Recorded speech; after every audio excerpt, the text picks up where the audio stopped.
Baik, assalamualaikum warahmatullahi wabarakatuh.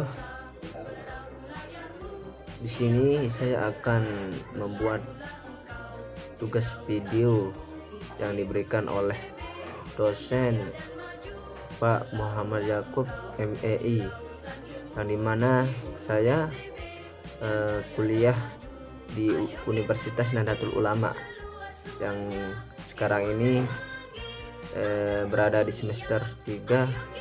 Baik, pertama-tama marilah kita panjatkan puji syukur kehadirat Allah Subhanahu wa taala yang telah memberikan berbagai macam nikmat, diantaranya nikmat sehat dan kesempatan sehingga saya bisa membuat tugas video.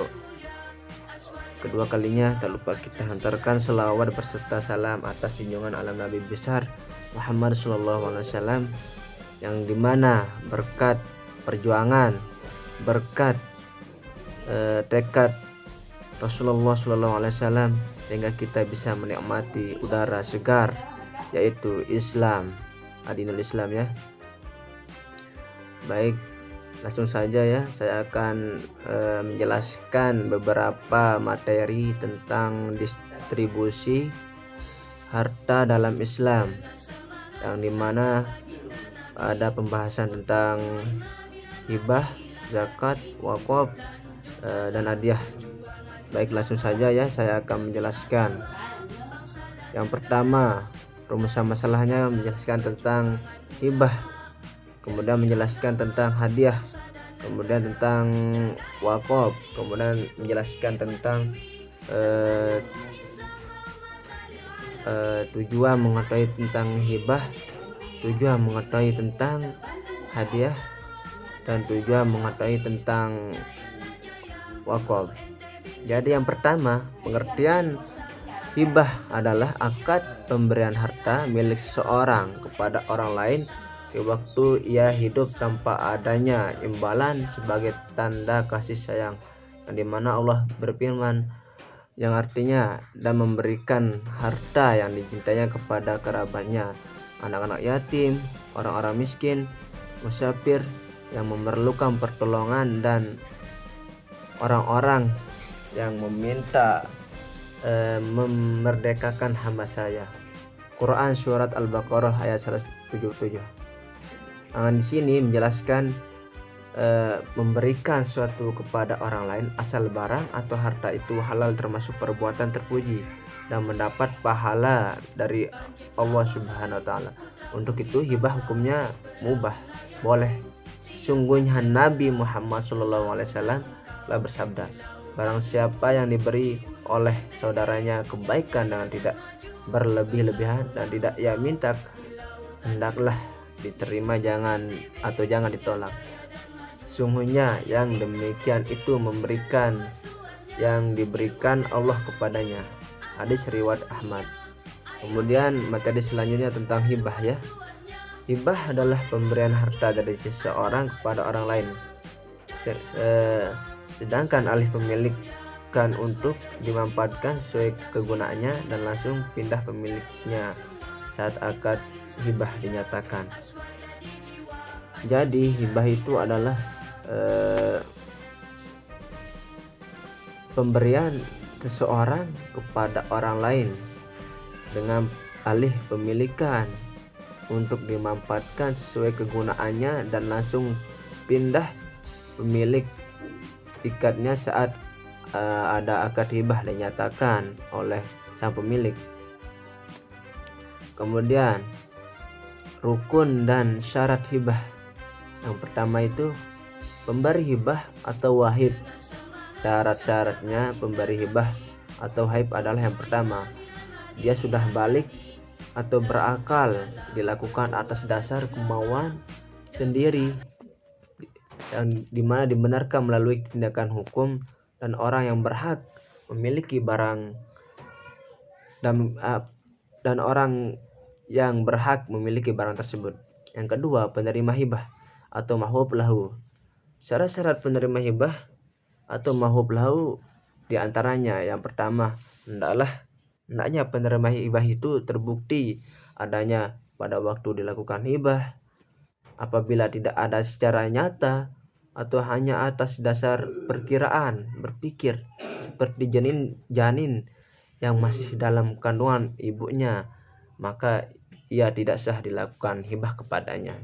Yang ketiga, barang yang dihibahkan atau mahwub. Syarat-syaratnya barang yang dihibahkan atau mahwub diantaranya jelas terlihat wujudnya, ada wujudnya maksudnya.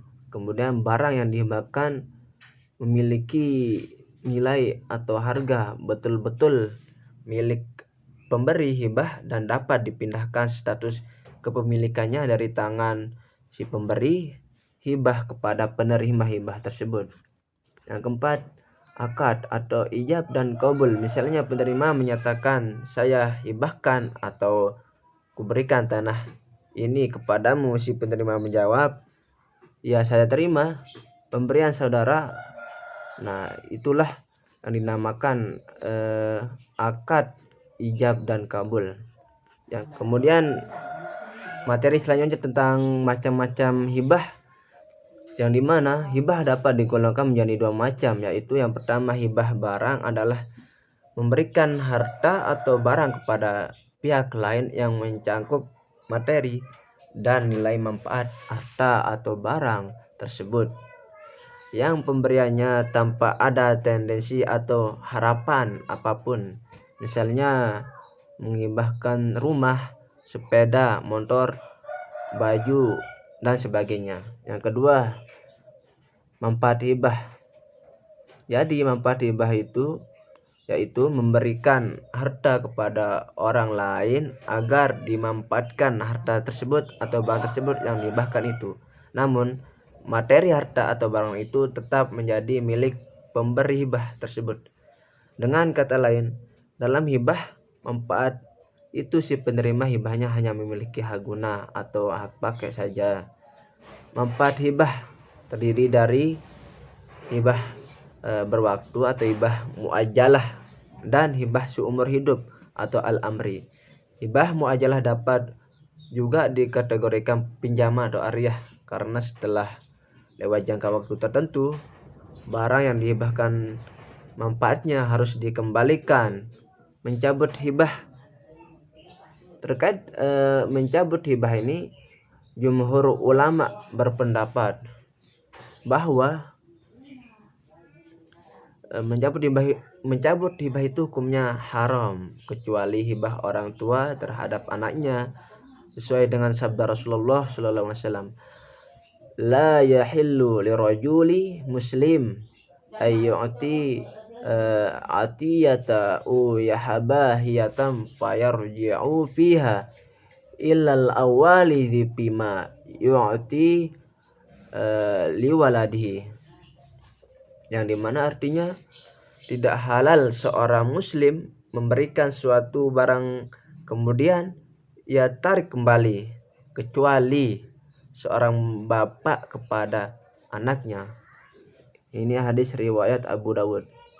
Kemudian Rasulullah bersabda, orang yang menarik kembali hibahnya sebagai anjing muntah lalu dimakannya kembali, muntahnya itu seperti yang dibilang Rasulullah tadi, seperti anjing muntah tadi. Ini hadis riwayat Bukhari Muslim. Jadi hibah yang dapat dicabut diantaranya yang pertama, hibahnya orang tua atau bapak terhadap anaknya. Kemudian karena bapak melihat bahwa mencabut itu demi menjaga kemaslahatan anaknya atau keselamatan anaknya bila dirasakan ada unsur ketidakadilan di antara anak-anaknya yang menerima hibah tersebut. Apabila dengan adanya hibah itu kemungkinan menimbulkan iri hati dan fitnah dari pihak lain. Kemudian hukum hibah, pada dasarnya memberikan sesuatu kepada orang lain hukumnya adalah boleh atau mubah. Dalam hukum asal mubah tersebut, hukum hibah dapat menjadi wajib atau haram dan makruh. Yang pertama, wajib. Apabila dikatakan wajib, hibah yang diberikan kepada istri dan anak hukumnya wajib sesuai dengan kemampuannya. Rasulullah SAW bersabda, bertakwalah kalian kepada Allah dan adillah terhadap anak-anak kalian. Kemudian tentang haramnya hibah, menjadi haram hukumnya apabila harta yang telah dihibahkan ditarik kembali. Kemudian makruh menghibahkan sesuatu dengan maksud mendapatkan imbalan sesuatu baik berimbang maupun lebih banyak, hukumnya adalah makruh hukumnya. Kemudian materi selanjutnya tentang hikmah hibah ya. Adapun hikmah hibah tersebut yaitu yang pertama, menumbuhkan rasa kasih sayang seseorang kepada sesama makhluk. Kemudian menumbuhkan sikap saling tolong menolong. Nah, kemudian dapat mempererat tali silaturahmi, kemudian menghindarkan diri dari berbagai malapetaka. Kemudian pembahasan selanjutnya tentang hadiah. Pengertian hadiah atau hadiah berasal dari kata hada wa ahda. Hadiah secara bahasa berarti sesuatu yang Anda berikan atau ma'tapa bihi. Pengertian ini belum cukup karena tidak semua pemberi merupakan hadiah. Pemberi itu bisa berupa sedekah, wakaf, hibah, pinjaman ataupun wasiat. Hadiah juga bermakna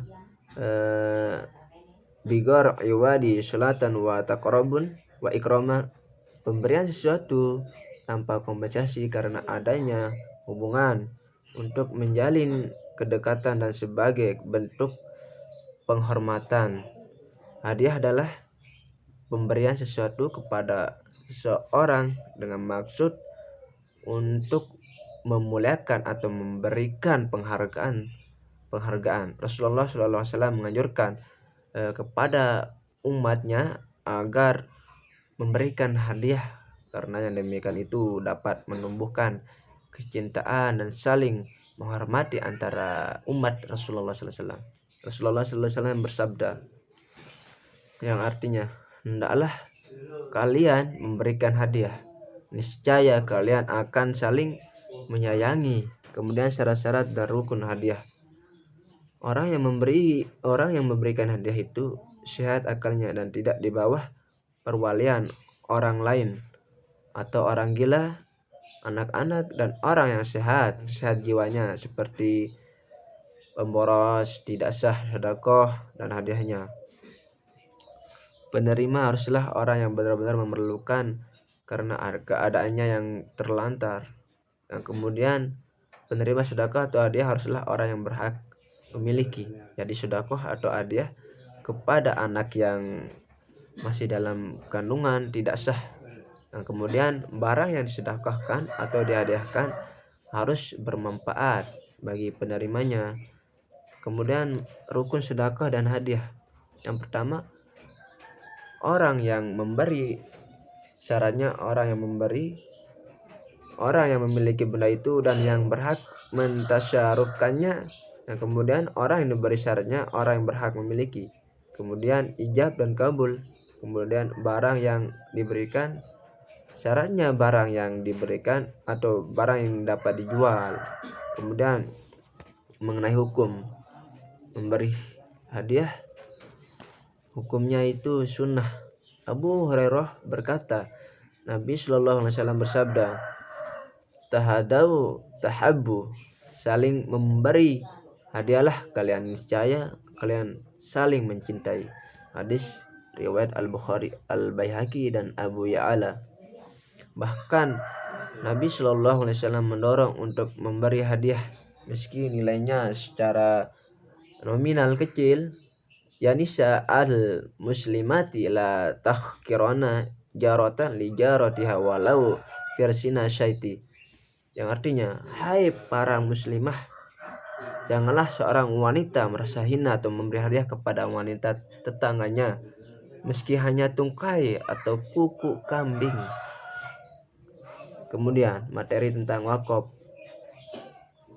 Di sini pengertian wakaf secara Bahasa wakaf berasal dari waqf yang berarti al-habsyi atau merupakan kata yang berbentuk masdar yang pada dasarnya berarti menahan, berhenti atau diam. Pengertian wakaf menurut ahli fikih adalah sebagai berikut. Yang pertama, Hanafiyah mendefinisikan wakaf sebagai menahan materi benda milik wakif kan, menyedekahkan atau mewakafkan manfaatnya kepada siapapun yang diinginkan untuk tujuan kebajikan atau kebaikan. Kemudian definisi wakaf tersebut menjelaskan bahwa kedudukan harta wakaf masih tetap tertahan atau terhenti di tangan wakaf itu sendiri, dengan artian wakif masih menjadi pemilik harta yang diwakafkannya. Manakala perwakafan hanya terjadi ke atas manfaat harta tersebut, bukan termasuk aset hartanya. Kedua, menurut Malikiyah berpendapat bahwa wakaf itu adalah menjadikan manfaat suatu harta yang dimiliki walaupun pemiliknya dengan cara sewa untuk diberikan kepada orang yang berhak dengan satu akad dalam jangka waktu tertentu sesuai dengan keinginan wakif. Definisi wakaf tersebut hanya menentukan pemberian wakaf kepada orang atau tempat yang berhak saja. Kemudian yang ketiga, menurut Syafi'iyah mengartikan bahwa wakaf dengan menahan harta yang bisa memberi manfaat serta akal, materi, bendanya dengan cara memutuskan hak pengelolaan yang dimiliki oleh wakif untuk diserahkan kepada nazir yang dibolehkan oleh syariah.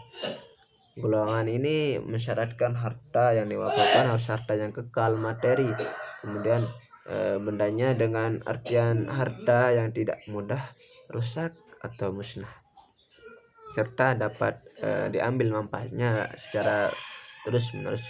Kemudian menurut Hanabiyah menjelaskan bahwa wakaf dalam bahasa sederhana yaitu menahan asal kata atau tanah dan menyedekahkan manfaat yang dihasilkan itu menurut para ulama ahli fikih. Baik, materi selanjutnya tentang pengertian zakat. Menurut lughat, zakat artinya adalah tumbuh, seperti pada zakat al-za'ru yang artinya bertambah banyak.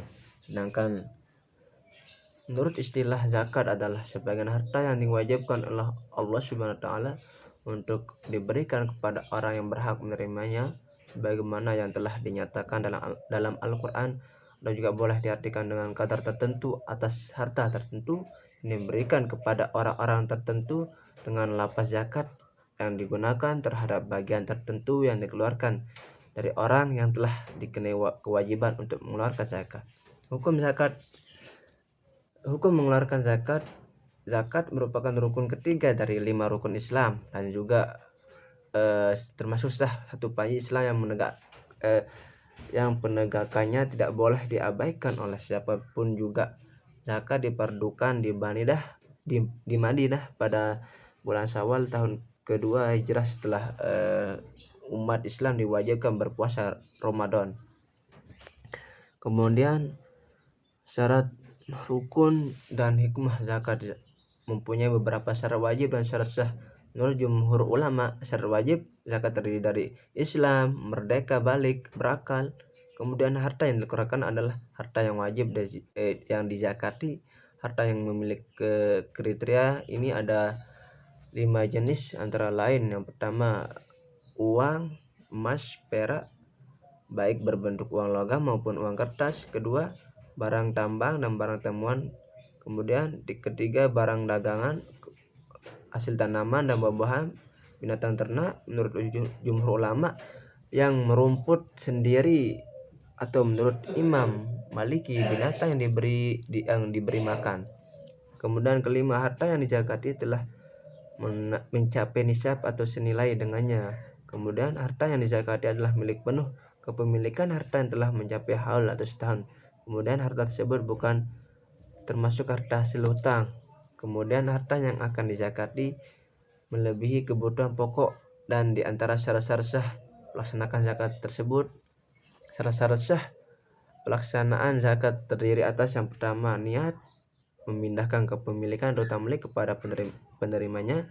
Kemudian rukun zakat adalah mengeluarkan sebagian dari harta yang dengan melepaskan kepemilikannya terhadapnya, menjadikannya sebagai milik orang fakir dan menyerahkannya kepada atau harta tersebut diserahkan kepada wakilnya, yakni imam atau orang yang bertugas untuk memungut zakat.